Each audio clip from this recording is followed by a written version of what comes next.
including religious leaders from all faiths, about the crisis facing our country.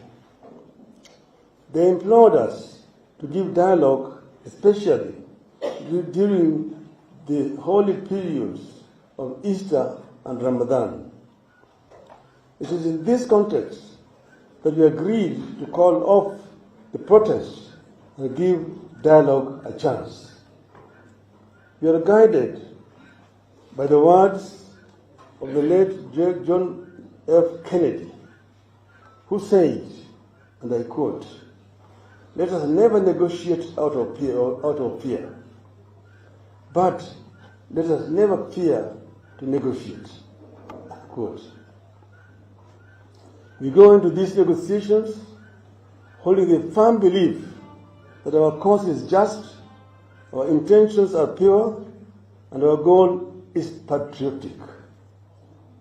We go into these talks convinced that some issues, in particular lowering the price of food, is urgent, can't wait, and does not even need the talks. Opening of the servers is not negotiable.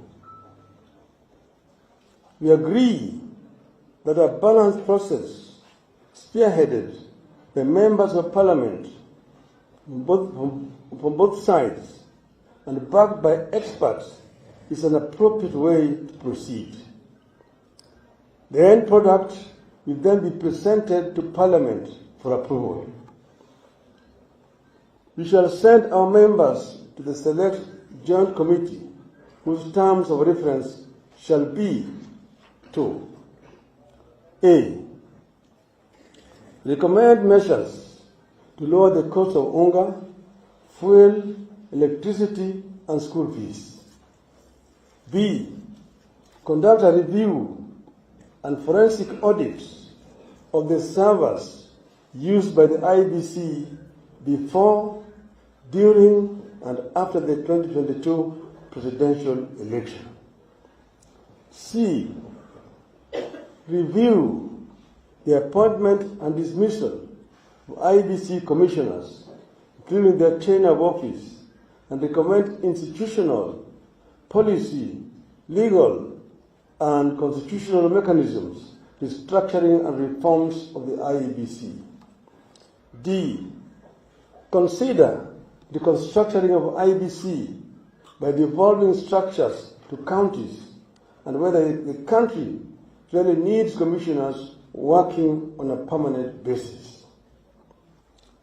E. Recommend legal, policy, and institutional reforms to strengthen and improve the electoral system and processes to entrench a culture of free and fair elections administered in an impartial, transparent, simple, accurate, verifiable, and secure system. F.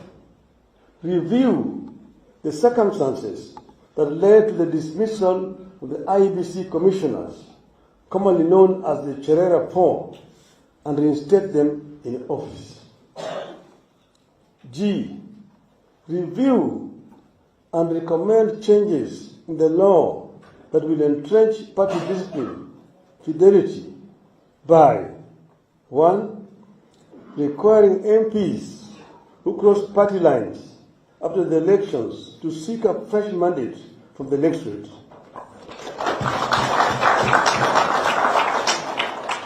And 2. To allow parties to replace nominated MPs who cross party lines. H. Initiate legislation to address the electoral, governance, and economic gaps identified during the inquiry for consideration by the Houses as appropriate. The Joint Task Force shall present its report to Parliament within 30 days of its establishment. Finally, we reiterate 3 important points.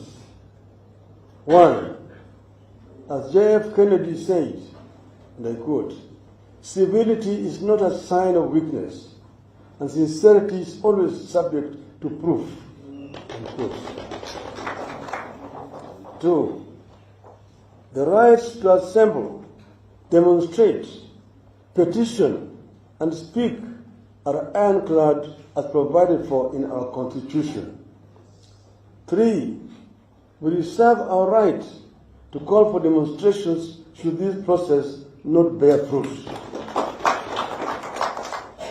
Should there be no meaningful engagement or response from Kenya Kwanza, we will not hesitate to mobilize Kenyans to demand their rights within the framework of Article 37 of our Constitution. We are driven by the concern that in spite of the 2010 Constitution, our political culture retains a winner-take-all system. This is what has clearly been demonstrated by the older regime. This monopoly of power, by hook or crook, by the party in the State House, can only be rectified with a thoughtful, deliberative process involving all Kenyans. We need a proper constitutional review to cure the governance defects in the 2010 Constitution and remove the last vestiges of an imperial presidency.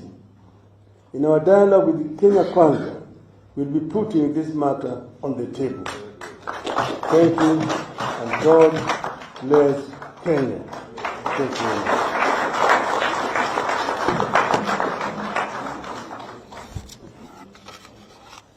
Makofi kwa President Raila Odinga. Right now